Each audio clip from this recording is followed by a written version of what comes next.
falar aqui de um assunto hoje que é bastante relevante. Muita gente procura o massoterapeuta, vai continuar procurando, e este trabalho vai aumentar em muito a demanda para o profissional capacitado, para o massoterapeuta habilitado. Então, se você for habilitado, se você estudar, se você tiver a condição e a competência de resolver ou de ajudar a resolver os casos que chegam até você, não vai faltar trabalho para você, independente do valor que você pratique. Então, você não tem que ter medo do valor que você pratica.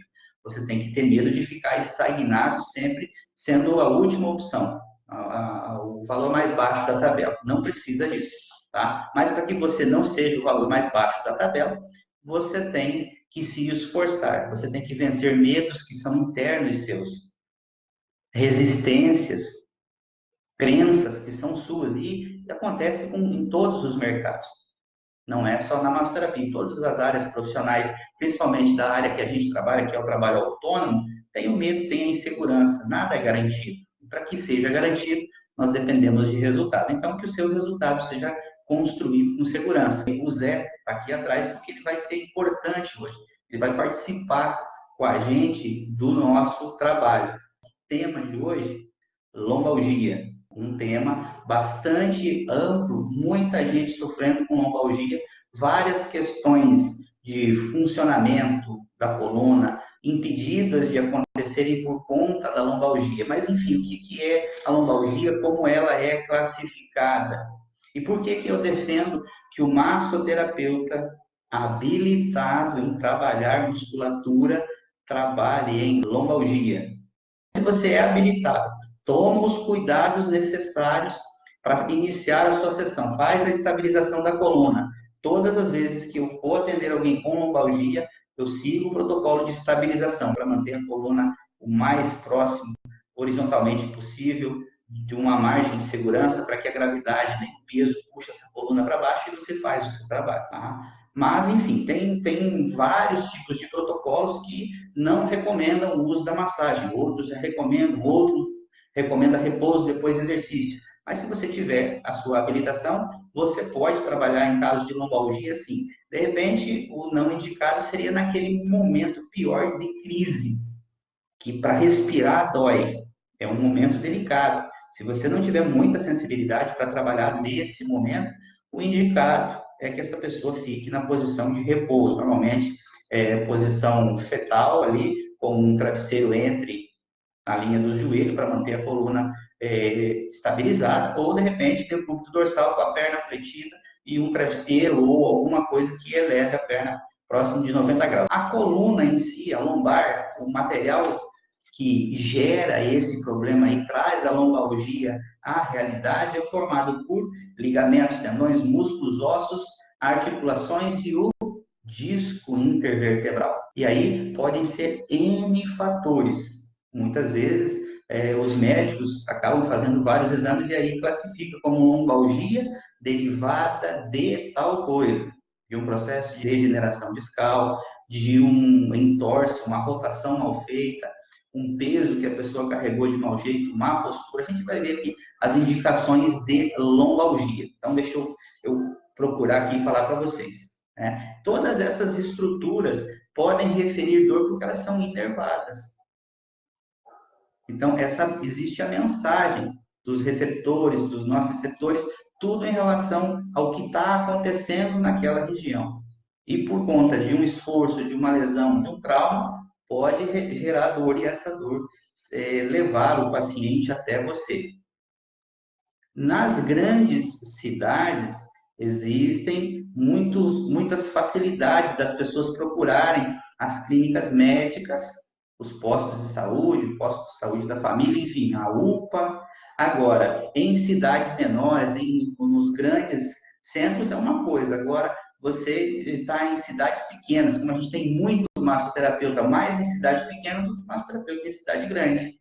Quando a pessoa chega até você, ela não foi ao médico, ela não vai, ou o médico não trabalha naquela cidade. O que é que faz? Já foi na farmácia, já foi em vários lugares, ele vai acabar caindo na mão do massoterapeuta. Então, essa live é para esse tipo de situação. Não é somente para quem está nas grandes cidades, mas para quem não tem condição de chegar numa grande cidade e procurar um médico, vai fazer o quê? Então, se você é massoterapeuta de uma cidade pequena, você tem que ter condição de fazer aquela avaliação e causar uma atuação, fazer uma atuação que cause menos dano possível, uma orientação segura e, na sequência, pós-crise, você começa a fazer o seu trabalho. O que pode causar a lombalgia? Segundo esses estudos que eu tirei do site da Sociedade Brasileira de Ortopedia, pesquisei lá, tá? Pode ser causada por mau uso, uso excessivo, tá? Pequenos traumas, condicionamento físico inadequado, postura errada, posição não ergonômica no trabalho e desgastes da coluna. Tá? Então, dentro dessa situação, a má postura, o enfraquecimento muscular dos paravertebrais é um campeão de problemas de lombalgia. Tá? E aí existem inúmeros testes que são feitos. A gente vai fazer aqui, por exemplo, um teste de flexão de tronco, nós vamos fazer o teste de Lazegue, que normalmente a lombalgia ela é caracterizada quando a dor é somente na região lombar e pode ser descritas, as sensações podem ser descritas de formas diversas. Dores noturnas, gera problemas que o paciente, que o cliente vai falar com você. Olha, eu estava fazendo tal coisa, senti uma dor, senti uma fisgada, senti queimação, senti ardência. Não são várias as possibilidades de ele te falar o que pode ser que causou aquilo.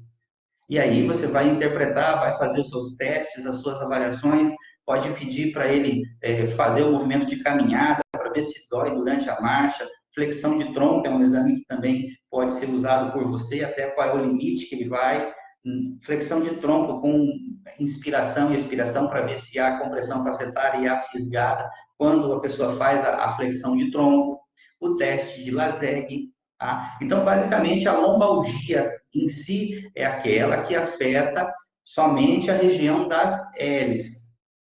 Não tem ainda um quadro de que afetou ciático, por exemplo, na região do piriforme, vai descendo para a perna, região de posteriores da coxa, região dos isquiotibiais. Ainda não, mas pode chegar até lá com o tempo. Então, lombalgia nem sempre envolve ciatalgia, mas o contrário não é o mesmo. Ciatalgia sempre acaba envolvendo a lombar junto. Tá? Então, quem tem problema de ciático tem problema de lombar. Quem tem problema de lombar nem sempre tem problema de ciático. Tá? Então, como que os médicos classificam a lombalgia? Dor que dura mais de um mês, dores noturnas, topografia da raiz acometida, tipo de radiculopatia compressiva, dores contínuas associadas à mudança postural. O que é isso? Ah, eu estou sentado, dói, eu levantei, dói, eu vou me inclinar, dói, eu estou dirigindo, dói, eu estou trabalhando, dói, eu estou dormindo, está doendo. Então, tudo isso leva o médico a carimbar como positivo a lombalgia. O que é que nós, como massoterapeutas, podemos fazer? Que tipo de avaliação a gente faz? Um dos exames que a gente pode solicitar para o nosso cliente, para o nosso paciente, é isso aqui, ó. Pernas estendidas, e ele vai fazer uma flexão de tronco.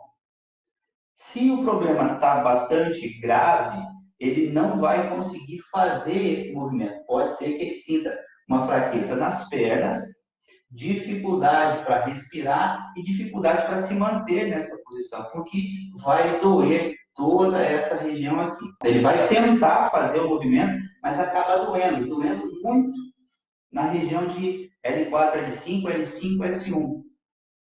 Toda a região que compreende, inclusive, o nervo ciático, que comanda os músculos das pernas e todo o movimento de marcha. Então, dois problemas. Ele não consegue fazer a flexão do tronco e ele não consegue voltar sozinho. Precisa apoiar a mão.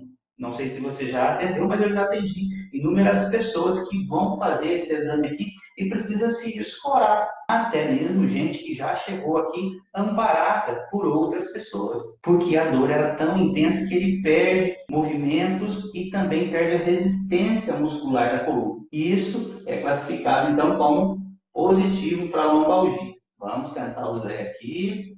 Na sequência, a gente vai mostrar para você a avaliação ou o teste de Lazegue. Esse teste recomenda que você deixe o paciente em decúbito dorsal, como ele está aqui, sem nenhum apoio na cabeça, tá, gente? Não tem travesseiro, não tem nada. E o teste, ele começa com o terapeuta segurando na região do calcâneo e elevando a perna estendida.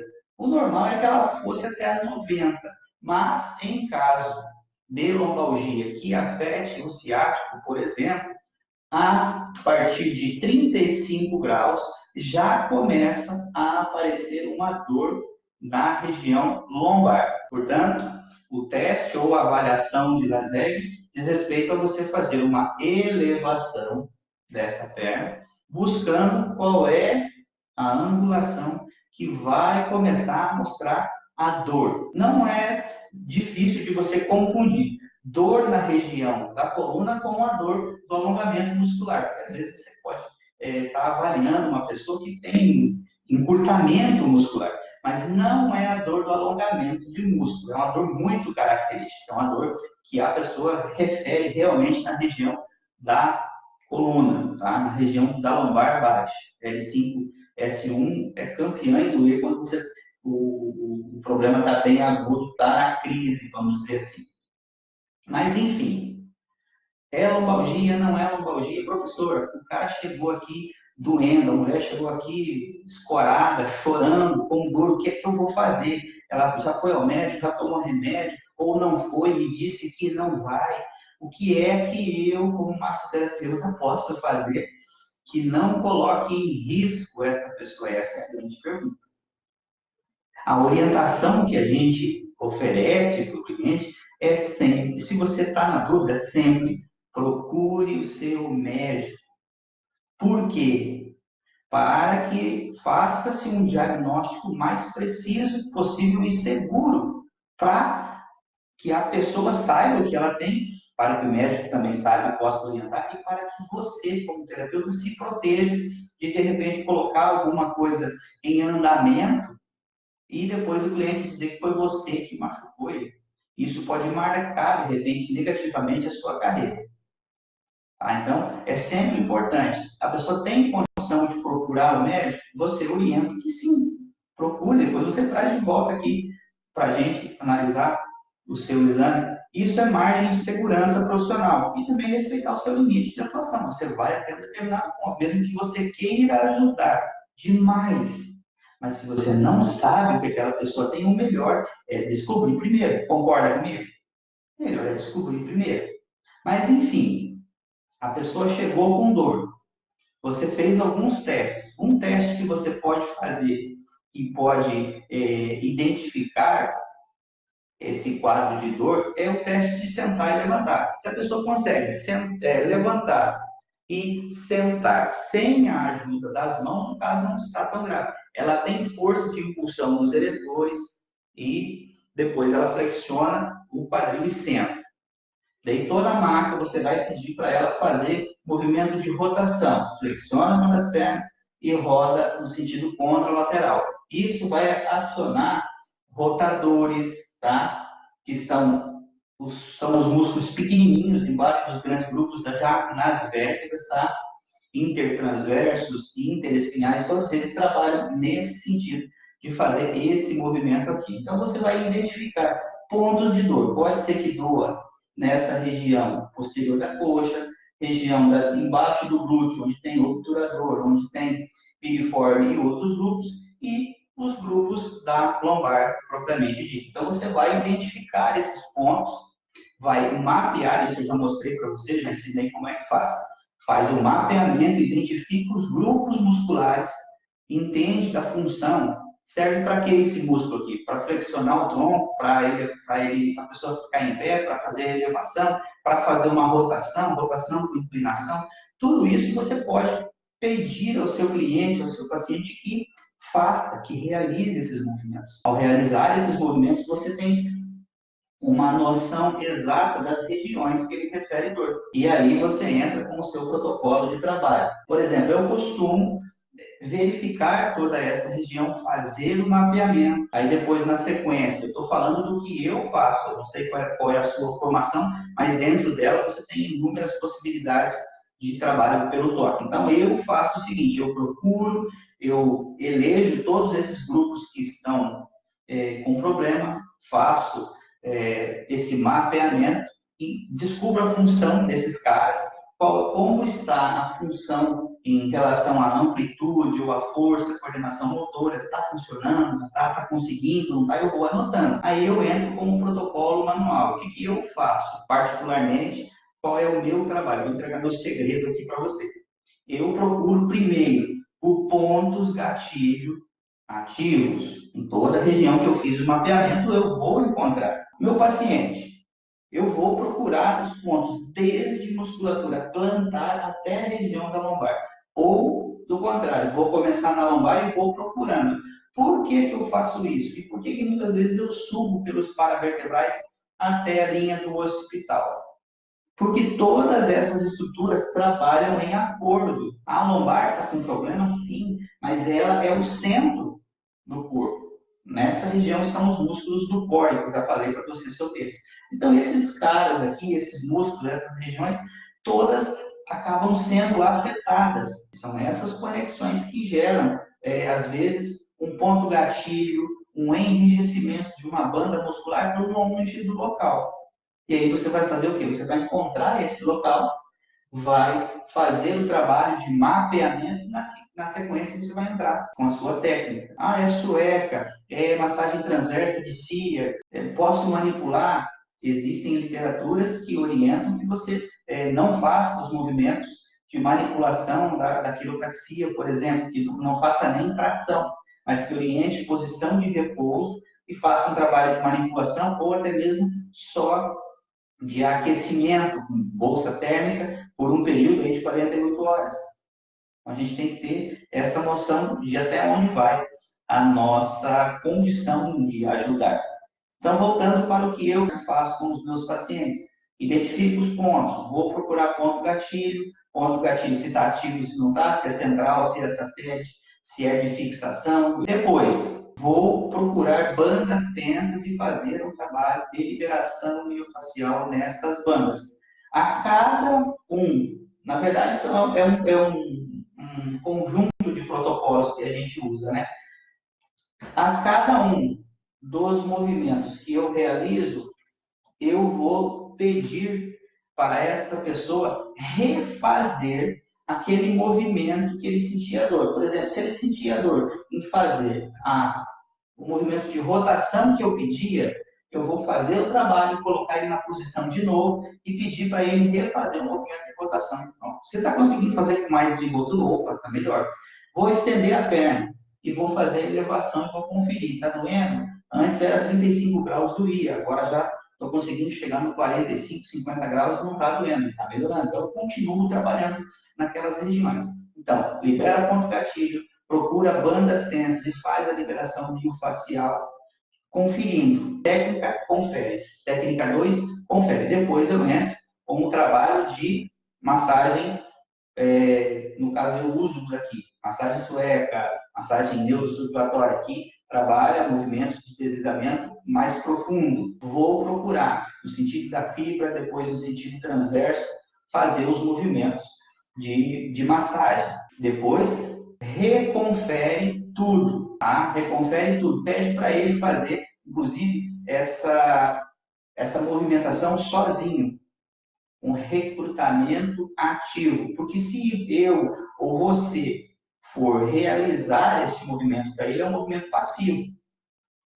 E aí ele só relaxa e vai dando para a gente o feedback. Se está doendo, se não está. E você é que manipula. Agora, quando depende dele ativamente fazer esse recrutamento, a avaliação muda e muda bastante. Então, você vai fazendo o movimento e os seus testes e, na sequência, vai pedindo para que ele faça os movimentos de forma voluntária. Enfim, você vai ter que fazer uma avaliação, uma interação entre os protocolos, as técnicas que você tem. O importante é você fazer uma boa anamnese, uma boa avaliação, saber até onde você pode ir com tranquilidade, com segurança, com lisura.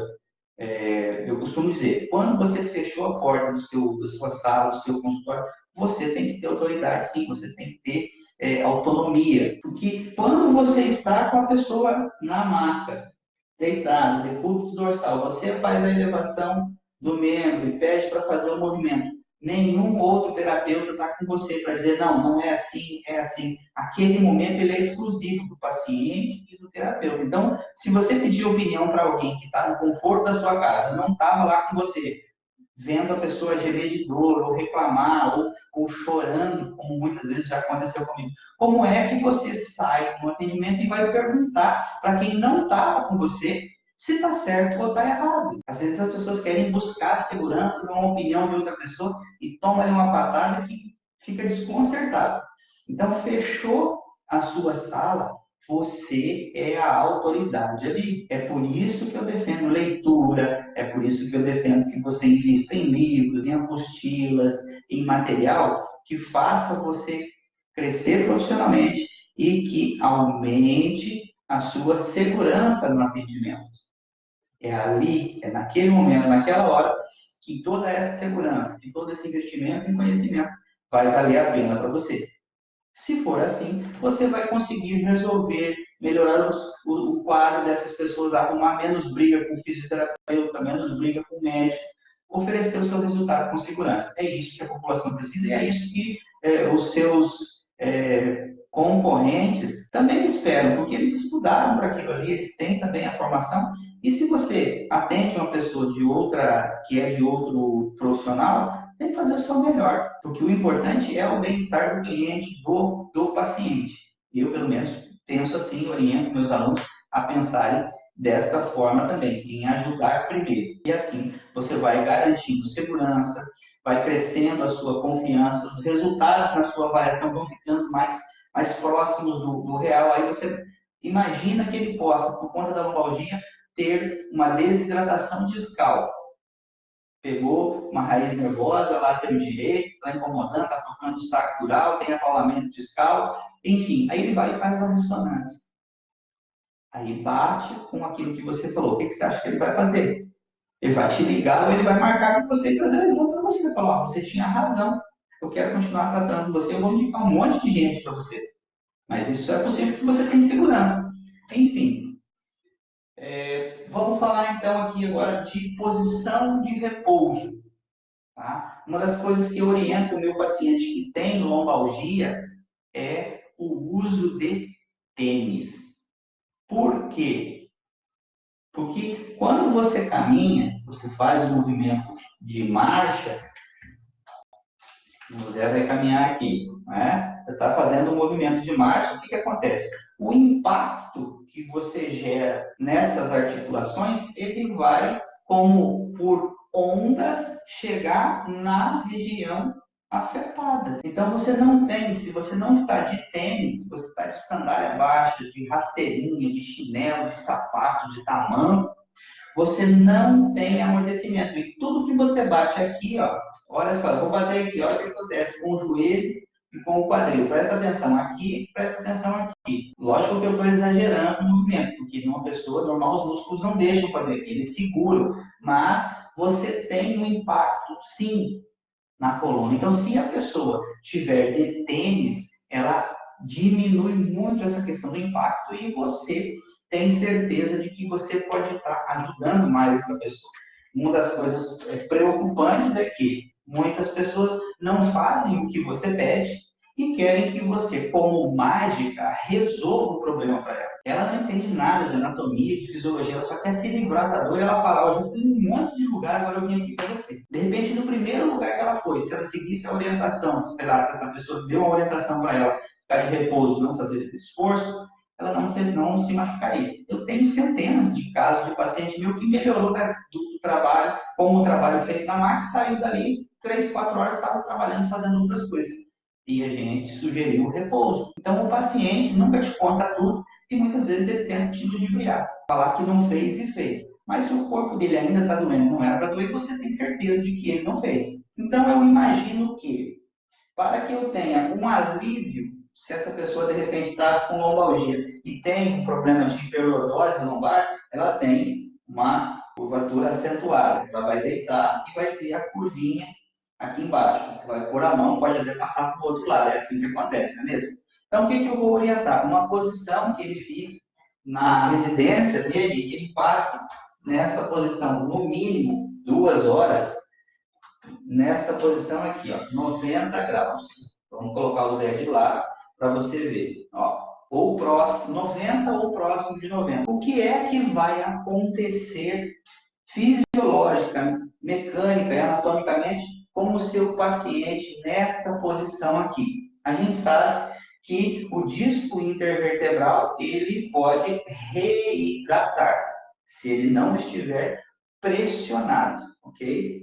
Então, nesta posição que ele está aqui, próximo de 90 graus, eu vou conseguir que esse disco não seja pressionado pelas vértebras.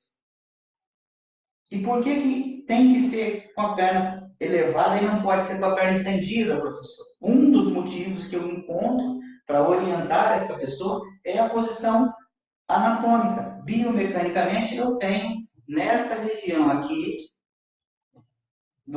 das 3 últimas primeiras vértebras lombares da última torácica, o meu músculo psoas, ou o músculo da alma, como falo, né? E ele se insere no trocânter menor do fêmur. Esse cara, quando a perna está estendida, ele está ativo, porque a função dele é fazer o movimento de flexão da perna na marcha, uma das funções do psoas, ok? E se ele está estendido, o meu psoas está sendo ativado. Nessa ativação do psoas, eu tenho ele puxando na origem e na inserção, tanto no trocânter menor quanto nas vértebras lombares. E ele está puxando essa lombar para cima e fazendo com que haja aumento da hiperlordose lombar. Você está me entendendo o porquê desse movimento de relaxamento? Então, quando eu estou com a perna elevada, eu desarmo o meu psoas, de certa forma. Desarmo a função dele aqui. E aí, esta região vai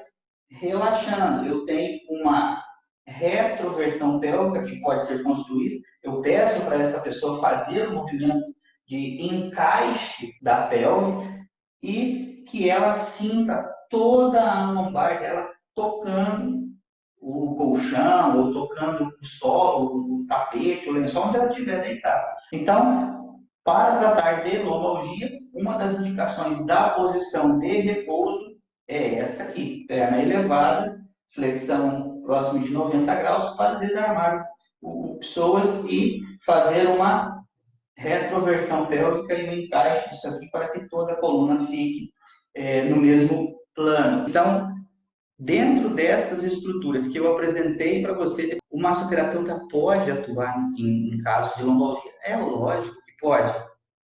Ela tem graus? Tem. A lombalgia pode estar associada a uma desidratação? Sim. Ela pode estar associada a um abalamento discal? Sim. Ela pode estar associada a uma hérnia de disco? Pode. E aí você tem que ter a noção de que regiões. É por isso que o mapeamento dos grupos musculares é importante. Porque neste mapeamento, você que é um massoterapeuta inteligente, estudioso, vai buscar funções dos músculos daquela região. Vai buscar o mapa de dermato para saber quais as inervações, quais as regiões que comandam aqueles músculos, vai estudar suas funções e vai fazer o seu trabalho de massagem com a sua técnica com este embasamento. É por isso que nas minhas aulas eu não falo de técnica específica, eu não dou para você a aula de técnica.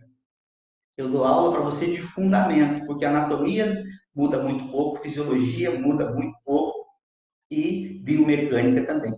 Muda mais o entendimento do que qualquer outra coisa. Então, eu não estou aqui para defender técnica A ou B, eu estou aqui para mostrar para você anatômica, fisiológica e biomecanicamente como o corpo funciona para que você coloque a sua técnica em ação e ajude o seu paciente, o seu cliente. A gente vai pesquisando, vai entendendo e vai podendo falar com propriedade e segurança. Então, o que eu entrego para vocês aqui é base científica, é base dos livros que eu estudo, é toda a base que foi na minha faculdade. Tem, volto, revisito, pesquiso para entregar um material para você com segurança. Você pode ter certeza que, se você for pesquisar o que eu estou falando aqui para você, você vai encontrar inúmeros autores que defendem isso. Então, eu tenho que entregar para você o material com o máximo de apontamentos para que você tire as suas conclusões. É assim, do meu ponto de vista particular de professor Márcio, que eu quero dar a minha singela contribuição para a massoterapia, fazendo o massoterapeuta sair da caixinha de manobra, ir para o estudo. Porque quando fecha, eu estou aqui numa sala fechada. Quando isso aqui está fechado e eu estou com o meu paciente aqui, o que vale é aquilo que eu estudei. E para que eu tenha a segurança, eu preciso sim me aprofundar, eu preciso investir, buscar conhecimento, buscar embasamento, pessoas ou professores ou mestres que me assegurem uma informação legítima, não um achômetro. Muito obrigado. Tchau, tchau.